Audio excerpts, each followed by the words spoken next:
you a person who gets angry easily? Do you have trouble controlling your anger? Want to ask how to solve it? In the first episode, we'll discuss the psychology of anger. This includes what anger is, how anger manifests itself, what types of anger there are, how to control your anger, and when to see a doctor or psychologist. My students often ask me, "Sir, why am I angry when I don't want to be angry?" And today, we're going to answer that question thoroughly, scientifically, humanly. In psychology, anger is defined as an emotional response that arises when we feel threatened, treated unfairly, or faced with obstacles to our goals. It's not just a bad feeling, it's a biological alarm system that has existed since ancient times. Paul Ekman, a leading psychologist, includes anger as one of the 6 basic human emotions that are universal. A feeling of satisfaction and happiness, marked by a smile and relaxed eyes. Feelings of sadness or disappointment, characterized by drooping eyelids, drooping corners of the mouth, and pouting. Reaction to threat, characterized by raised, closed eyebrows, tense eyelids, and a slightly open mouth. A reaction to the unexpected, characterized by raised eyebrows, a furrowed forehead, wide open eyes, and a dropped jaw. A rejection reaction to something disgusting, characterized by a wrinkled nose, the upper lip curling upwards. And today we will learn about anger. Anger happens to anyone without distinction, meaning that the angry expression on a person's face in Papua, in Paris, or in the Amazon all looks the same. It's important to understand that anger is morally neutral. It's not the enemy, it's simply a signal. What matters is how we respond to it. Often, we treat anger as something to be rejected. In fact, it's a signal from a part of ourselves we haven't yet understood.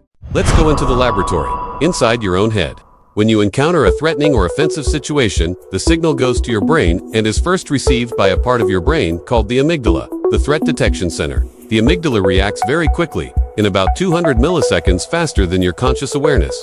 It then triggers the fight or flight response. The adrenal glands release the hormones, adrenaline, and cortisol. Your heart rate increases, your muscles tense, your breathing becomes shallow. Your body literally prepares for war. Meanwhile, the prefrontal cortex, the part of the brain responsible for rational thinking and weighing consequences, operates more slowly. This is why we often say things we later regret. The amygdala wins before common sense has a chance to react. This phenomenon in neuroscience is called amygdala hijack, hijacking by the amygdala to the brain. A predator in the jungle and a comment that belittles your self-esteem can trigger very similar reactions. This is why we sometimes feel like we are overreacting to things that, logically, are actually harmless. Furthermore, past experiences also play a significant role. Your brain continually learns from what has happened. If you've been hurt, betrayed, or humiliated, the amygdala becomes more sensitive. It learns to be on alert, even before the threat is actually present.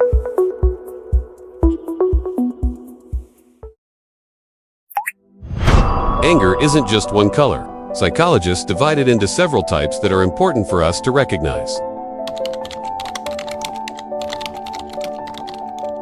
First, there's passive-aggressive anger, when we don't express our anger directly, but instead show it through our behavior, silence, willful oblivion, or subtle sarcasm. This is the most damaging to relationships. Second, assertive anger.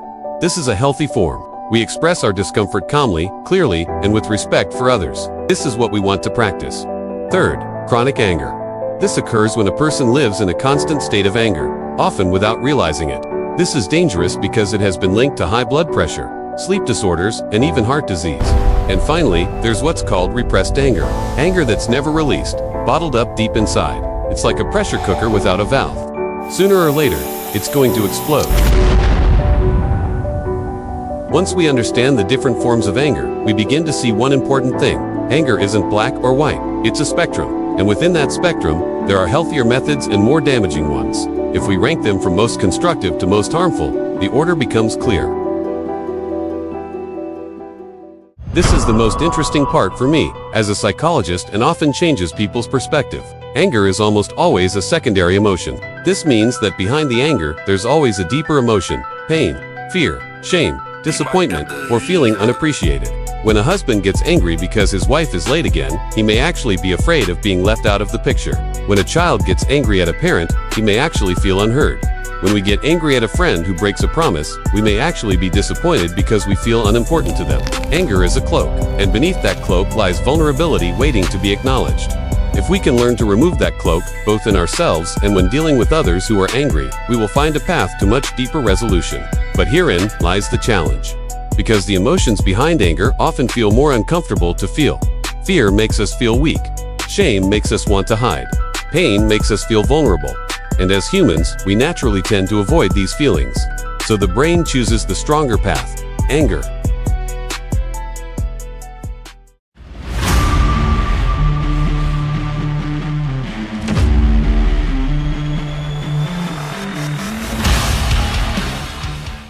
As a professor, I can't just make anger sound romantic without honestly explaining the consequences.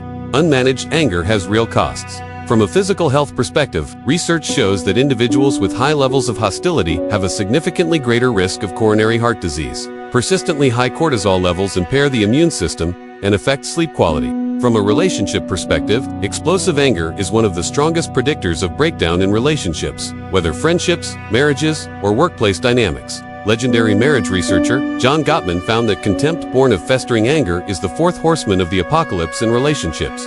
And mentally, being a short-tempered person is exhausting, not only for those around you, but also for yourself.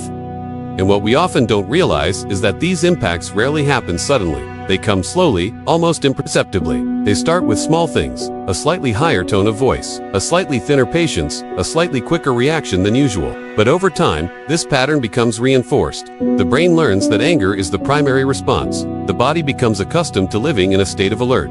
And relationships begin to adapt to this more reactive version of ourselves. At a certain point, we no longer occasionally get angry. We become someone who gets angry easily.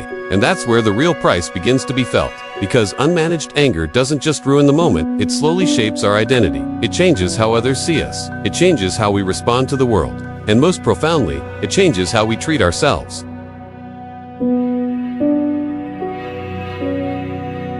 Okay, now for the most anticipated part. What can we do? First, pause before responding. When you feel your body getting hot, give yourself a pause. Counting down from 10 isn't just a cliche. Neuroscientifically, it gives the prefrontal cortex time to catch up with the amygdala. Breathe in deeply for 4 seconds, hold for 4 seconds, and exhale for 6 seconds. This activates the parasympathetic nervous system, your body's natural brake. Second, name the emotion. Research by Matthew Lieberman of UCLA shows that simply labeling an emotion, such as "I'm angry," "I feel unappreciated," significantly reduces amygdala activity. This is called affect labeling, and it's hard work that seems simple. Third, find the root of your anger. Ask yourself, what was I really feeling before I got angry? What was I afraid of or needing? This will lead you to a more meaningful conversation with yourself and others. Fourth, assertive communication. Use the phrase, "I feel," instead of, "you always." This avoids an aggressive stance and opens the door to dialogue. This technique stems from the nonviolent communication approach developed by Marshall Rosenberg. Fifth, exercise acts as a valve. Exercise, brisk walking, or even writing down your feelings in a journal have been shown to help release stress hormones that build up due to anger. There are times when anger goes beyond what we can handle on our own, and that is not a sign of weakness. It is a sign of wisdom. Consider consulting a psychologist or psychiatrist if your anger has hurt others physically or emotionally. If you have lost a job or important relationship because of your anger. If you feel like you can't control it at all. Or if your anger comes with other symptoms such as depression, trauma, or excessive anxiety. Therapies like cognitive behavioral therapy, CBT, have been shown to be highly effective for anger management. You don't have to fight this alone.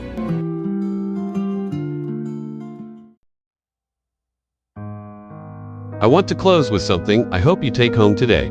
Anger isn't an enemy to be killed. It's a harsh but honest teacher. It tells you that something important needs attention, a value being violated, a need being unmet, a boundary being crossed. The most emotionally healthy people aren't those who never get angry. They are those who can listen to their own anger, understand it, and choose a wise response, not the most forceful one. As psychologist Viktor Frankl once said, between stimulus and response, there is a space, and it is in that space that our freedom resides. That space is what we are practicing today. Thank you for studying with me. In the next episode, we will learn why humans can be greedy,